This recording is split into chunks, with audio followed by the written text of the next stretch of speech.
So I've decided to join Lee for a very beautiful section of the Monarchs Way. It's lovely and dry. It's been very enjoyable actually. We stopped off, had a pub lunch first, and now we're going to do like this section. I don't really know what he's going on about. I'm calling his credibility into question. It's technically known as a sports carvery. Sports carvery. Well, I had the vegan carvery option, which was nothing, which was an empty plate. But yes, Lee's given me a taste of what it's like to navigate using the book, which, according to certain race directors, is the authority on this. And so far, I've had to learn how to identify. I've had to learn to identify an ash tree from distance in order for me to fully navigate correctly across a field. What do you do at the protuberance? At the protuberance, I need to... Oh, I've lost where it is. At this point, leave the hedge to use the same line ahead to a step stile in the opposite hedgerow and a slightly recessed corner. Very difficult to spot from this distance. It's a mile away, and obviously you can begin to appreciate how this gets trickier at night when I'm navigating. Yeah, I can start seeing some of the problems. That's Camelot over there. Oh, is it? Yeah.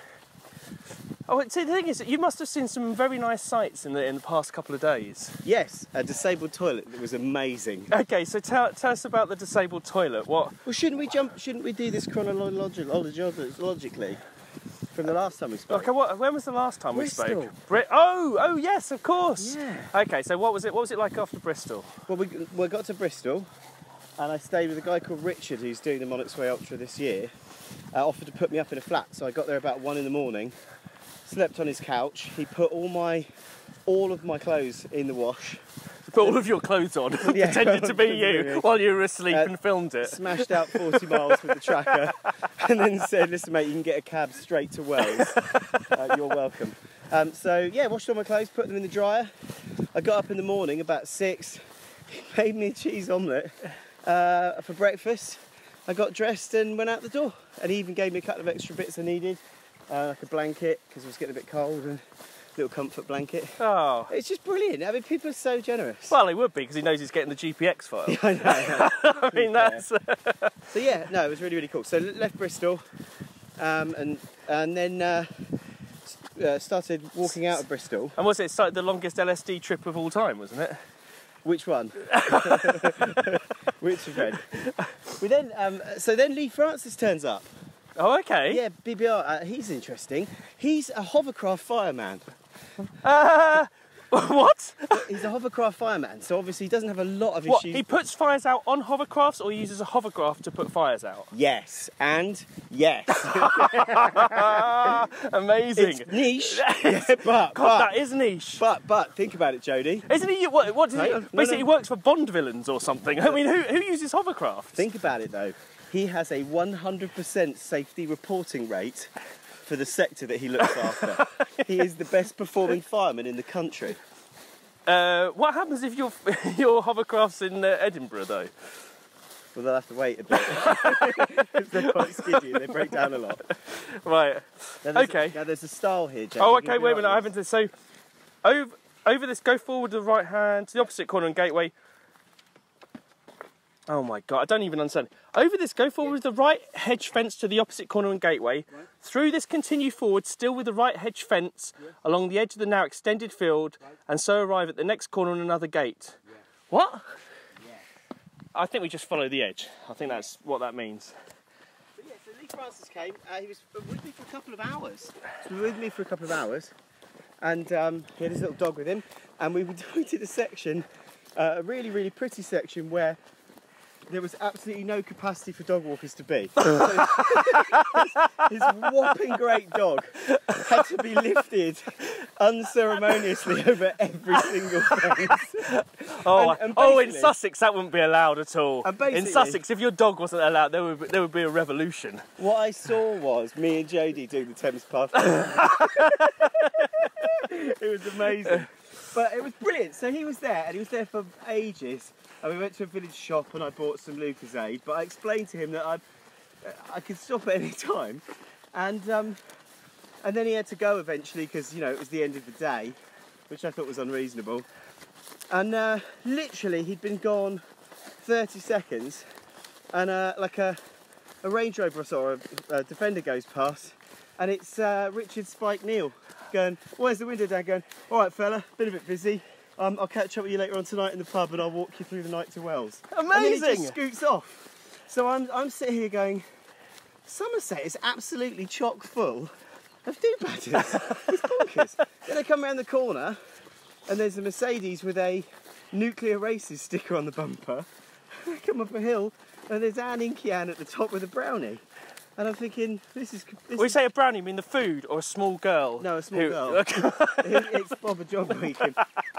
He's going to patch up my feet for a pound.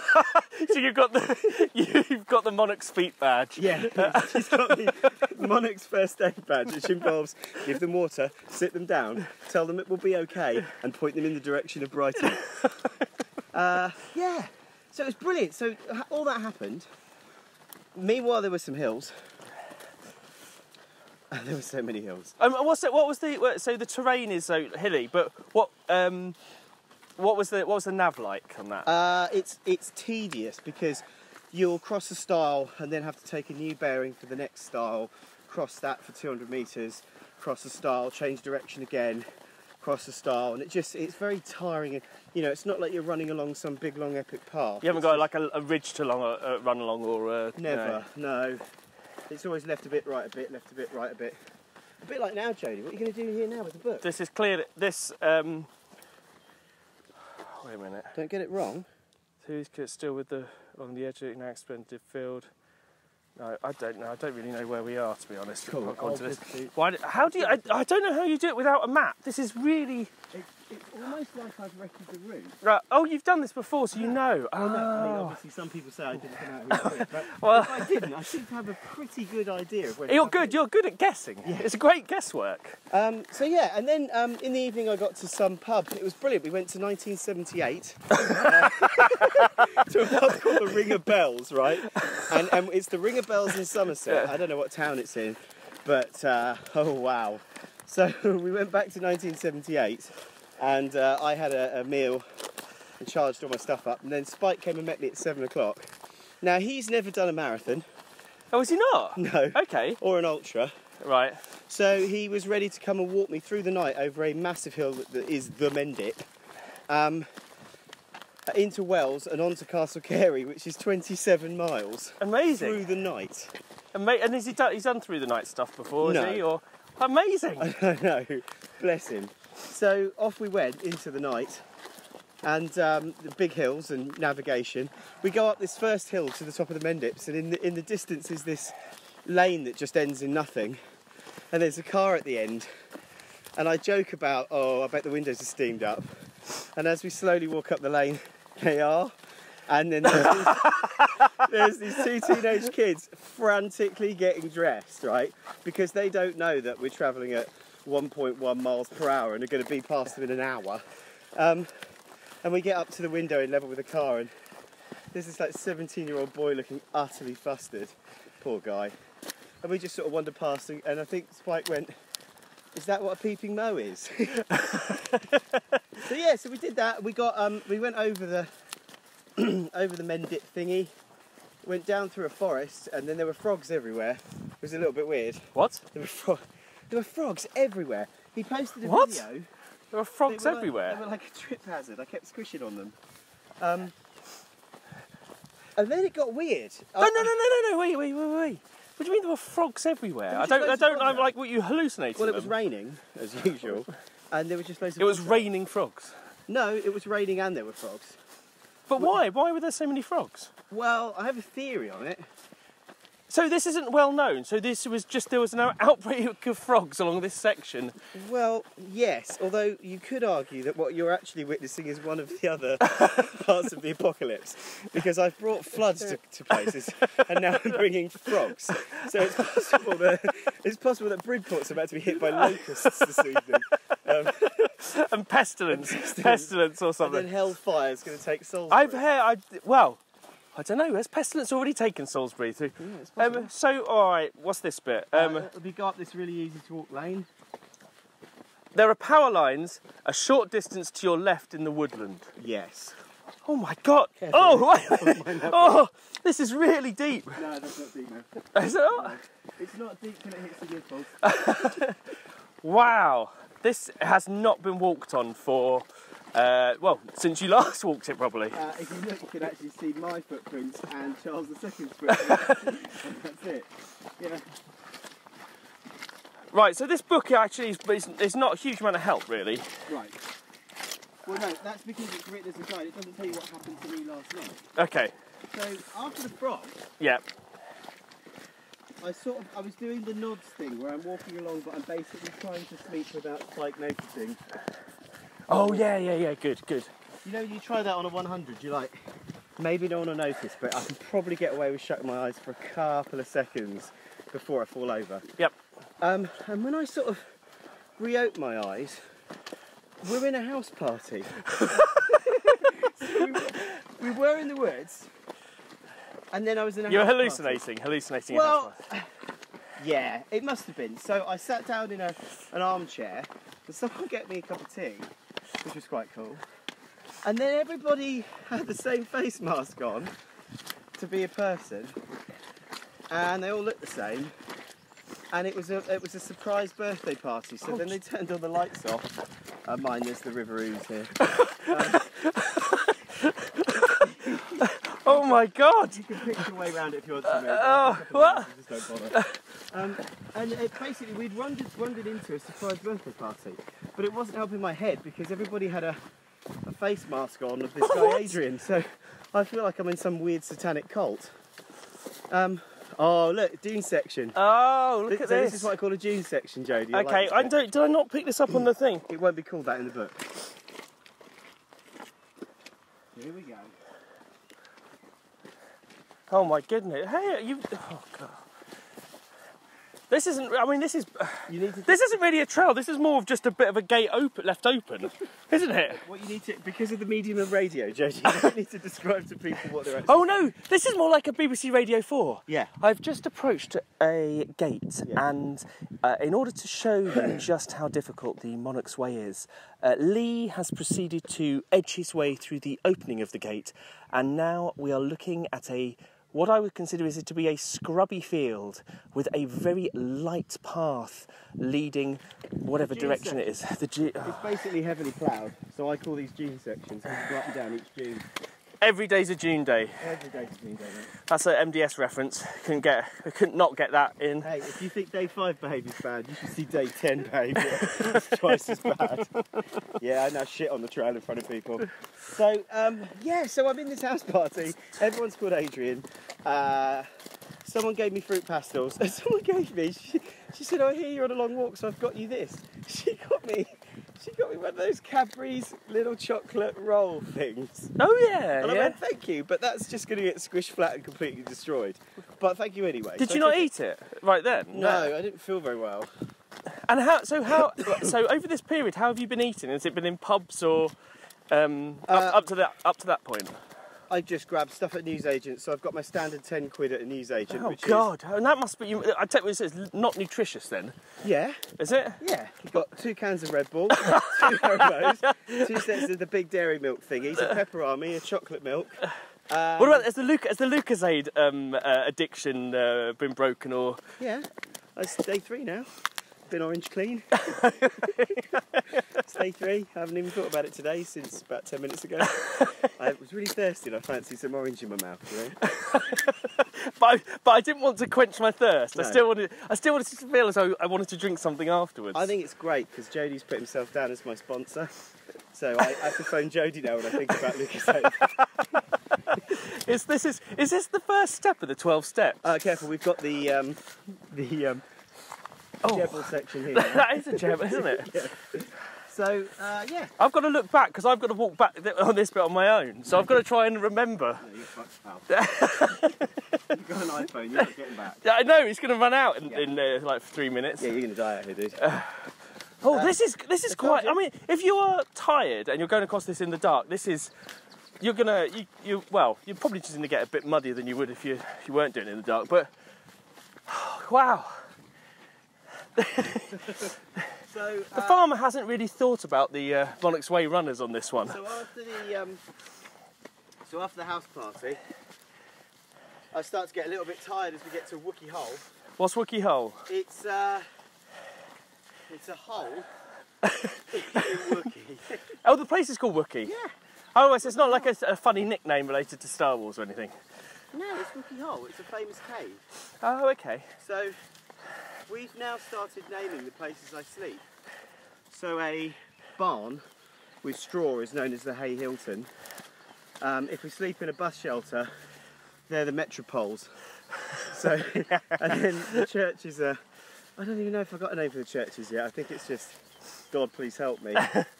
But so we had the Wookey Hole Metropole, which is an amazing name.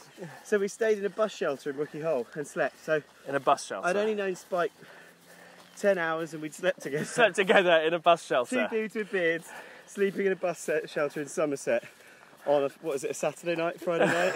Just a standard night out for Somerset. And then we pushed on through the night, got through Wells, which is the UK's smallest city. Right. Felt very at home. It's my kind of place. And then, hang on a second, we're going to see where we are. So this should curve round this copse. We just follow the curve. Oh, is that not a sign? You probably... I wouldn't go over there if I was you. What? I wouldn't go off trail, man. Is that, wait a minute, but isn't that a... No. Isn't that... Is it not? It might say straight on.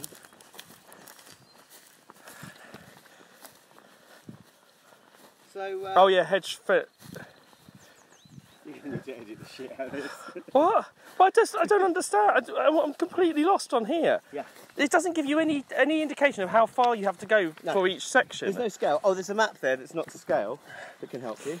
Oh, that's and each map in each section is a different scale than the previous map. So just when you've got a feeling you've got a handle on it, it'll change. It's alright, I know the way.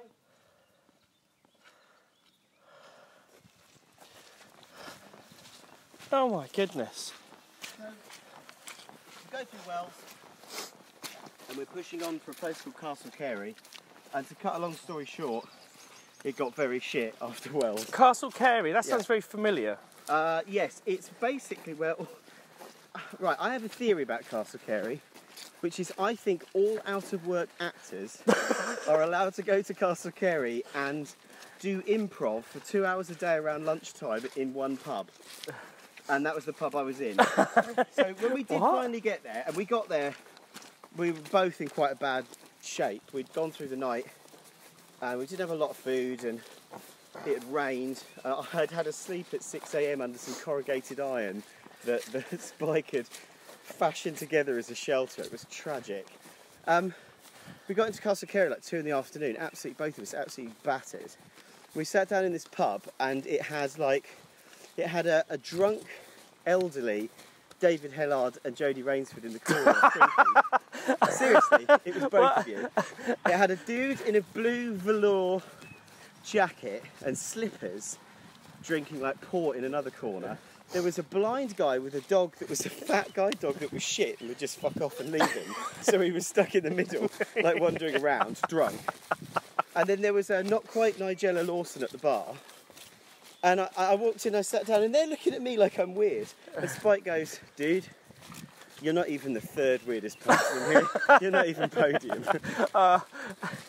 And then Could you direct us to a pub where we will be the weirdest, please? And then every 10 minutes, just like Whose Line Is It Anyway, the audience clap and a new person comes on as a character actor. So then we had grumpy guy in a leather jacket that's a bit of an Essex geezer. He came on, and you've got to guess what his theme is, you know? Oh yeah, so you're gonna... and then you score points. So, do you want to do, this would be your first electric fence on the Monarchs Way, just blocking your way. Oh, no, there's a little stile here. Ooh. Oh, see, we didn't have to do... you were trying to force me into that, weren't you? You were trying to... herds of elephants test electric fence by pushing their youngest into them to see if they're alive. I'm going to do the same with you. So that was Castle Carey, absolutely knackered. Did the usual things, so Spike had to go off to work, having done an ultra by mistake. But he was a star. Have you met him? No. Do you know what he's like? No. imagine, see, from his profile picture, you imagine this Viking warrior monster of a man. Yeah. Like hands like shovels and a big, deep, booming voice. But when you meet him, imagine Bill Oddie. Oh yeah. Was in the SAS. Oh yeah, yeah. He's kind of like that. Oh, that's the worst one, the disarming killer. Yeah. No, he's just lovely. But he's got that tone of voice like Ray Mears has that says, it's fine. Whatever happens, we can whittle a microwave out of this wood. You know, there's nothing that won't faze us. So he went off, and I carried on out from Castle Carey on my own. I had a really good afternoon actually. I went across some very, very scenic scenery. Blah, blah, blah, blah, blah. And then in the evening, found the church with their outdoor disabled toilets were open, unlocked. So I had an ensuite. Wait a minute. An outside disabled toilets in a church that are open at night? No, the church wasn't open. But the toilets were open? Yeah. Well, that's very specific. That's very niche. It is. So it was this disabled toilet. So it had this store cupboard room off to the side where I had space to sleep, and it even had a sleeping bag in one of the spare boxes. So I basically had an ensuite. It was amazing. Get up in the morning, have a shower, have a little. What god did you pray to get that? Oh, it was amazing. So yeah, and that was up till last night. And then this morning, I've started to descend into the Yeovil Loop, which is the trickiest part of it. The navigation is tricky. And it started to rain again. And then out of the mist comes Brian, who you met, who's the second wizard on the trail. So Brian looks after this section. So it's a bit like one of those side stories where Gandalf's gone for a while and now you've got Doodah the Brown or whatever. Doodah the Brown. So Brian is of an age. And I'm doing everything I can to try and keep up with him. I'm trying to chat to Brian, but I can't because I'm so out of breath. Because he is sprinting. As he bombs through this incredibly hilly section. And all I'm trying to do is keep with him and not do a sick. Right, so here it says, the Liberty... What do you do here, Jody? The Liberty Trail leaves you to go right for Hewish, that's down there. Yeah. You stay with your lane forward, going straight ahead, which you now follow for another 1.25 miles to arrive in Seaborough. Right. What way's that? That way. Okay. We like this. This is where we're on the lane. Oh, look, this is easy. This is nice. Do you know, I never used to say this, but I bloody love walking on tarmac. It's amazing. Oh, it's so nice. Oh, look at this. It's turning out to be a lovely evening. It's a very humid evening. It is humid, isn't it? Yeah. There's a nice ridges in the distance and little sheepies and bar lambs. No one around. And that's it. So yeah, that brings us up to kind of today. So Brian's run me ragged. He was belting along at what I estimate to be close to 3.5 miles an hour. And then eventually we met up with you in Crewkerne, which is a lovely little part of Somerset. We've had a nice sports covering. So it brings us up there. Did you hear his story? Who's Brian? Yeah, about the dangers of the tracker. So what he was saying was that his wife. he phoned his wife to say, oh yeah, can you pick me up from the pub? And she's like, yeah, fine. He goes, yeah, we've just got here. She goes, we're following the tracker. You haven't just got there. Yeah, so his wife, and loads of people are watching this tracker. And yeah, his wife knew he was in the pub already. And he said, this is a terrible thing. They know exactly where you are all the time. I was like, yeah, I know. It's a nightmare. But yeah, bless him. So he got tracked down by his wife using my tracker. That's so he's going to come. So because it's a loop, it goes down to the Dorset coastline. Then it comes back up again because Charles couldn't get a ticket on the ferry. He just went back to where he came from. So I'll be coming back up within a couple of miles of the area I came down, which is always not soul destroying. Yeah, but then you go onto the home straight. Yes, exactly. And that's it. What was your quote, Jody? I said it's once. Easy now. It's easy now. You've got to tab out 225 miles and you're home. And I said, you're right. It's just 2 centurions in a marathon. Well, psychologically, when you're on the home straight, you're like, well, this is in the bag. Yeah. I mean, I could roll home from here. I promise you couldn't. Yeah, it's so Brian's going to come back and help me a bit tomorrow to help me pull myself out of this loop, which can be really tricky to navigate. It just so happens that Jody's on the easiest section. Oh, this is incredible. Which we've done deliberately to boost how he feels about himself. Oh, this is great. And then really, what sort of discussion topics did we want to cover? We're going to talk about negative motivation. Well, let's talk about negative motivation because of positive. Because this is going to come out before David and I talk about this on the podcast, in the next podcast episode. Because we basically do a recap. So these are all coming out on the YouTube channel, and then when you finish it, we're going to bundle it all into a mammoth podcast episode. So we're talking about this on the podcast episode, and we're talking about how you're fueled by the fact that you have a huge amount of experience running this, and also by hate as well, which it seems is powering you further forward than Lucozade or anything else. I think sometimes people respond better to a negative thing than a positive thing, and Dave Harvey, I think when he did his interview with BBR, told the story of his first ever 100. Oh, here we go. Hang on, there's traffic. Oh, it'll be a tractor. They take about 8 hours. Oh, no, it's not. Oh, no. Oh, God, it's a load. Oh, God. Put your hands above your head and don't move. That's the key with these guys. Hold them in the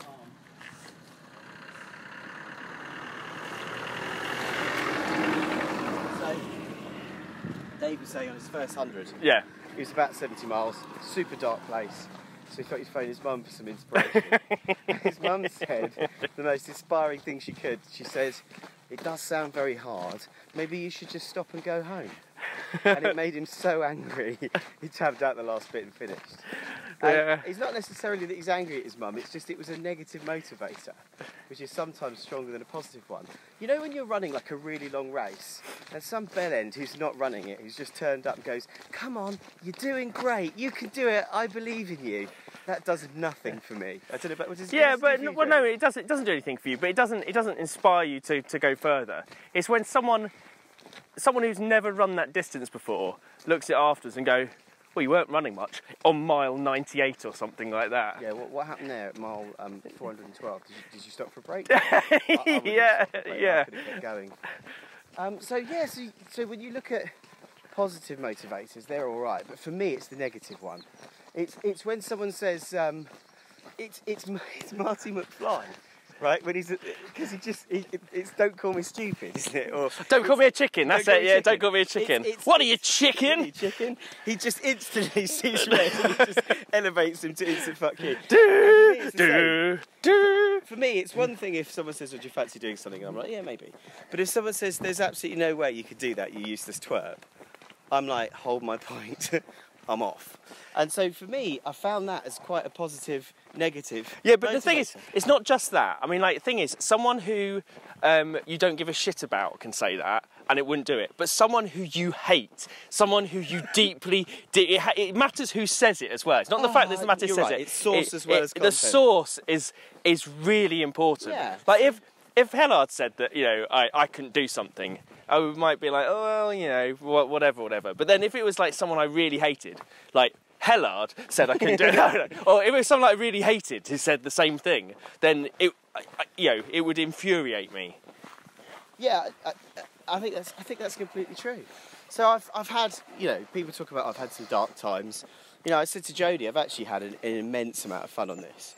And there's only been small periods of about 20 hours a day where it's been pretty horrible. So the rest of it's been a blast.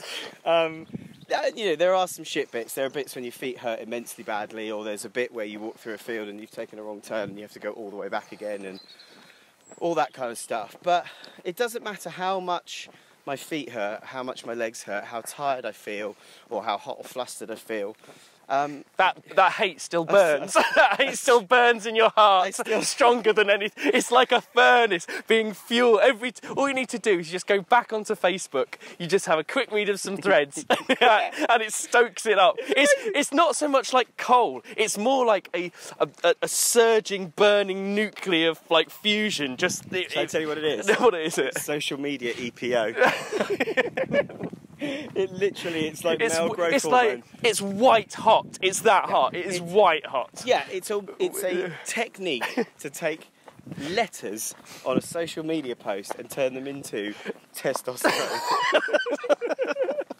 Just to squeeze them and distill them down. Those moments when you're staggering up a hill and it's raining and you're tired and it's going dark and you go, I hate this is really tough, but it's not as bad as how much I hate that person. Have you ever seen Waterboy? The Adam Sandler film, where he pictures the head of the person. When he's going to tackle someone, he pictures the head of the person he hates on top of them. And he's like, I'm gonna get you! So it's fantastic. I've got effectively the full support of the Trail Running Association spurring me on. Well, that's what they're there for. Who knew that they worked in all of those different ways? What you need to understand here is the level of how petty I am, that I am willing to fuck off for 700 miles to prove a point because some dickhead said one thing about me on the internet. Have you any idea how retarded that is? Oh, people have done a lot worse for that. I think that, at the end of Jay and Silent Bob Strikes Back, the movie, when they finally win the 30 million they deserved, they take the 30 million and they spend the rest of their lives travelling around looking up people that are badmouthing the internet. And that's kind of what it is. So yeah, so how, it's hilarious. I've gone for a 2 and a bit week walk. On a cloud of fury. to just prove one person wrong on one thread that I wasn't on in a group I'm not in. I showed them. That'll learn them. Drop. Yeah, no one will say that. It's like someone's going to next go. I bet he can't unicycle to Wales. I'm like, you bastard! I love it. You're going to go back in that group. You're going to be like, back in? No, we're going to go in that group for the first time. You're going to be like glowing in the glory and the smugness of it, and they'll be like, here what? Who are you? What? Yeah. What is it? That story from ages ago. Oh yeah, I forgot about that. Yeah. So negative, positive motivation. That's good. And how good it is. That's good. That's I like that. And the thing is, I think people can use that in running. I think, yeah. I think, we but talked about the T-shirt that says "Prove you're not as shit as we think you are." On the back of a T-shirt. Yeah. It's the same thing, isn't it? I'm proving that I'm not as shit as someone thinks I am. Yeah. Yeah. Anyway, what other topics do you want to cover? I think we've talked about navigation. Again, this seems a relatively easy walk that we're doing. The road. Well, I don't choose the sections that I go on. The sections choose me. That is very zen, but very true. Although when I met you, that was ridiculously muddy. And if it's like, no, it wasn't. Well, it was ridiculously muddy compared with the road. It was compared with the road, but not compared to Staffordshire. Yeah, but we've only got you your word against the terrain. No, I haven't. I've got one guy in hospital and one guy that still does nothing but rock forward and back and go, the water. That's all he can do now. So no, there's 2 people that can pay testament to that. So go on. Let's think about your forward strategy then. So you've got another. How many miles you got? 200 and something miles. So if you dropped out now, what would that make you? Not saying that you should drop out, but you were 2/5 before. You're now. Oh, would it be 2/3? Hang on. Would it be 2/3? Hang on. It would be 418 over an unknown quantity. We're going to have to do calculus because we don't know how long the trail is. Oh, yeah. So we're 418 divided by x equals Monarchs Way, MW. So now if we multiply by m on both sides... So you could be 3/5 or 2/3. Well, again, we're Schrodinger's we're an impossible number, aren't we? This is all basic maths. Well, plus or minus, yeah. No, we're probably 2/3 round. 2/3. Basically, if this was a Centurion, we worked it out while I was having my sports beef, that if this was a Centurion, we're about 71, 72 miles in. So this is the cheese sandwich section. I like that we've demonstrated where we are on a 650-mile race by comparing it to 100. Let's do this. Imagine we're on. Imagine it's park run. Imagine it's park run. Okay, Yeah. Where are we on a park? How are we feeling at this point on park run? If it's park run, it would mean if you fell forward, you finished. If you took no more steps and simply fell over. No, you'd be going into the. You'd be looking at the funnel by now. You'd be looking at the funnel. No, you wouldn't be in the funnel. would you? You'd be looking at the funnel. You'd be approaching the funnel and probably fingering your barcode at that point. 9th press up. That's what you'd be at. You'd be at your 9th press up. So, yeah, for people that do park race. By the way, talking about Schrodinger's being experienced and inexperienced. Yeah. This isn't going to help, by the way, because they haven't got a tracker on them. But I'm also running the UK wife carrying race today. And that's going to bite me in the arse, isn't it, when people talk about the validity of this. They're going to go, well, hang on a second, you also qualified for the World Wife Carrying competitions. I'm annoyed because I've been grooming someone I know who weighs exactly 50 kilos for 2 years to be my running wife. And the year she's ready to do it, I can't do it, so I'm gutted. I've been grooming someone who's the right... It's a very specific type of person. So do they not have to be your wife? No. Oh, wait a minute. You could have run with David. Lee Fuller's there as well. Oh, really? Yeah, if you think about the number of people that turn up, we've probably got a 4% do-bad rate. The wife carrier. The UK wife carrier. Which is amazing, because there's only 4 women in the group. Oh, wait a minute, I need to look behind to make sure I know where I'm going on the way back. You don't stand a chance of making it back. If I was you, I'd get an Uber from the next... Oh, as long as they go... Yeah, I'll do that, as long as I've got an Uber. I don't know what Uber is, by the way, so here... Uber? Uber, is it called? It's called Tractor. Tractor? Yeah, it'd be called Tractor. Oh, come on, you can get on my hay bale. Yeah, so I may or may not have won the UK wife carrying, which is quite cool. I love the idea that you're competing on all these other races. You're doing London Marathon as well, is that right? No, oh, no. I've done London Marathon. Everyone raves about London Marathon. I don't think it's that good. What? It isn't. That's a ridiculous thing to say. It's shit. No, it's not shit. It is. You've gone in the space of like a millisecond from it's not that good to it's shit. So. It's shit. It's shit. No. It is. There are 26,000 people with headphones in, and no one cares about you, and... that sounds like any race. No one cares about you. And it's London. Apart from your parents. You know, London Marathon ain't all that. What? Sorry, but it ain't. It isn't. It's not. It ain't all that. Well, I don't quite know. There? Oh my God! Hey, what? The funny thing about this... You need to describe the stickers because the medium of the podcast does not lend itself to these things. We had just approached the sign for Zebra, and in one occupying the space of about 4 molecules in the top left-hand corner was a Monarchs Way sticker. Pointing generally in this direction. You can't go wrong on this section. It's just a road, just a tarmac road going towards. Of course you can. Way most of the time. Yeah, where are we going? If you ask Pete Reeves, we've done sections where the right of way is we have to go that way, and you look at 3 sets of barbed wire fences and go, nah, I'm done. I don't even want to do this anymore. Yes, it's all right. It's a nice, pretty farm. Nice little industrial farm there. I imagine. That's actually a meth lab. Is it? Yeah, it's a huge. I imagine they need a lot of meth round here. Don't know. That's the sort of size meth lab you get in Wales, isn't it? North Wales, yeah. Anything else you want to chat? I mean, we're here anyway. We're talking about Netflix. Netflix. I don't. What have I watched recently on Netflix? You watch Altered Carbon yet? No, I haven't. Is it good? It's Blade Runner. Oh, is it? But you watch it anyway. And also, it's so complicated. If you're like me, you have to have Wikipedia open about Altered Carbon so you can understand what the fuck is going on. So every couple of minutes you'll need to pause it and look up what's going on and then watch it again. Oh, I like that. Yeah, I quite like that. It's basically Blade Runner though, so you have to put that to one side. And the last 3 episodes are wank. Sorry, but they are. But other than that, it's really good.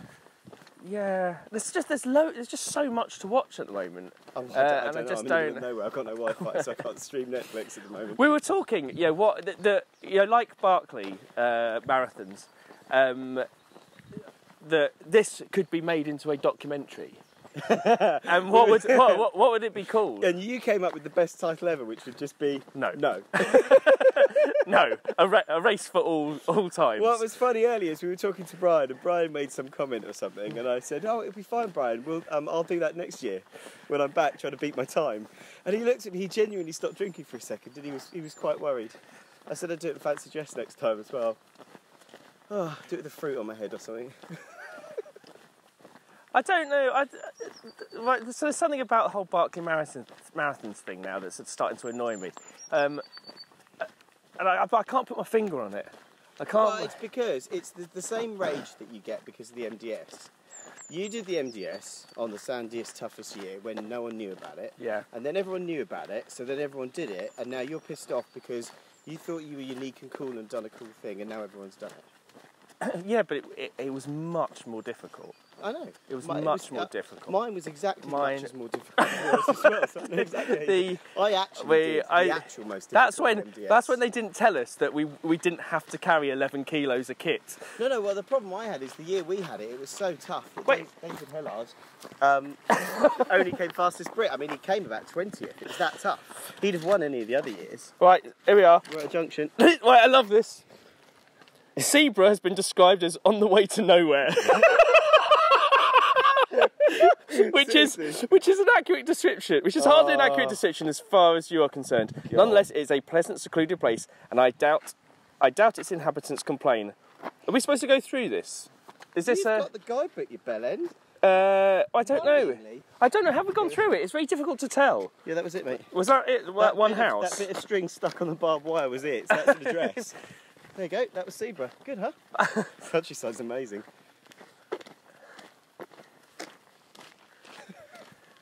What's that lane there? That's, eh? That looks like a horse lane. Have you ever been to Newmarket? No. If you go to Newmarket, it's amazing because it's like it's all centred around horses and horse racing. Right. They have horse lanes next to the roads. Right. Like you have like cycle lanes. They have camel lanes in Dubai. Do they? Yeah. Like, They have it's three different roads in Dubai. In the Emirates, they have cars for the men. And there's a lane for women that's not there because women can't drive. Yeah. And then there's a lane for camels though, that's okay. And then they have a separate whole motorway system for their lorries. Oh, that's quite good. I know, right? Imagine that. So just to recap, because what I just said sounds really sexist. No women on the road, a men only lane, a lorry lane and a camel lane in a country. So yeah, so you're talking about... So yeah, Newmarket, they have... I did a race, which was a multi-day race, a marathon a day for 4 or 5 days, can't remember. Is that supposed to impress me right now? Oh no, exactly, I know.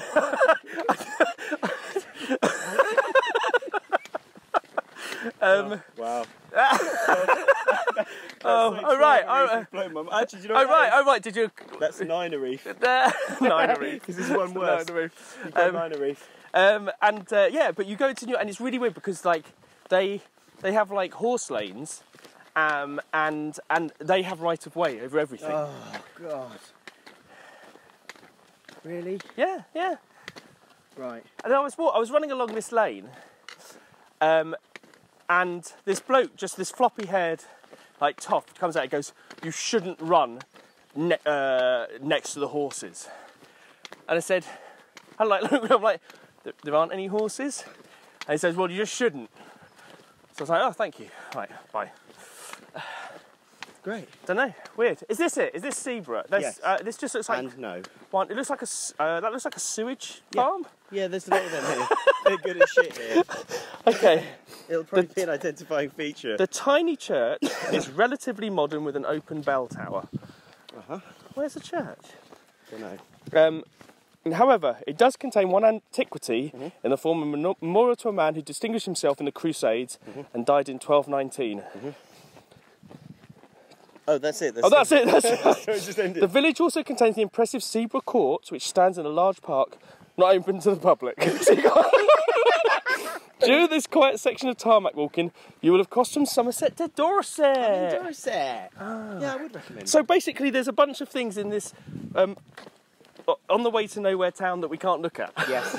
That's brilliant. It's good to know. You can't do while you're not here. Have a nice day. Oh, this is great. But we're now moving into another county. Wow. Imagine a race where you count the development of your day by which county am I now in? South Way 100. Sussex. Well, no, Hampshire, Sussex. That's not that exciting, is it? Oh, I don't know. I think you're doing Sussex down there. Really, it's a country in itself, Sussex. Misspelled country. Okay, so what is in hold for me for the next couple of days? Yeah, Jody go on. Yeah, Rainsford? well, that's what I'm asking. What is Basically, I've got to crawl the same thing that you've had. Yeah, Go to the base circle. Basically, I'll work hard, Yeah. and by tomorrow evening, Someone trying to hang themselves. I will be, no, it's OCR.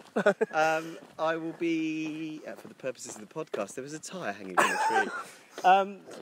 But basically, by tomorrow evening, having worked my ass off for 2 days, I will be back exactly where I was 2 days ago. How good's that? that is soul destroying. Do you know what? It's not, because guess what? What? I know there's a really good ensuite disabled toilet in Hilton waiting for me. Oh, Yeah, nice. Boom. So, yeah. I'd love it. I'd love it if someone else is sleeping in it. Yeah, there's another guy there. This is my ensuite now. Yeah. So, up to Yeah, there. I don't know. Should I broadcast this in the next 24 hours or so? Should I wait till you get back to the No. And don't let people know about Drip Advisor yet either. The new app I'm going to make loads of money with. Drip Advisor after Tractor. After Tractor, which is being picked up in rural areas. So It's a farmer's dating app. It's one or the other. So Drip Advisor rates, I don't know if I've talked about this, it's going to rate the power There's a and B&B strength. here. What? There's a B&B here next to the... what time is it? Oh my God.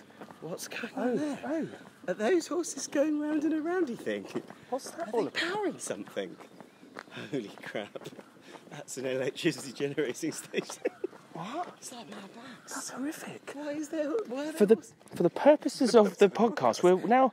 There's like a... horses spinning You round know, inside a cage? at the start of Conan the Barbarian, where they capture Conan and he has to push this wheel round, and he gets really big muscles. At this place we've just gone past, there are a bunch of horses which look like they're pushing something around and probably powering someone's running machine. That looks pretty horrific. Does that sign say caffeine bullet factory? Made from horses' hooves and minty goodness. That's frightening. Yeah, so then Monday night I'll be coming out of the loop.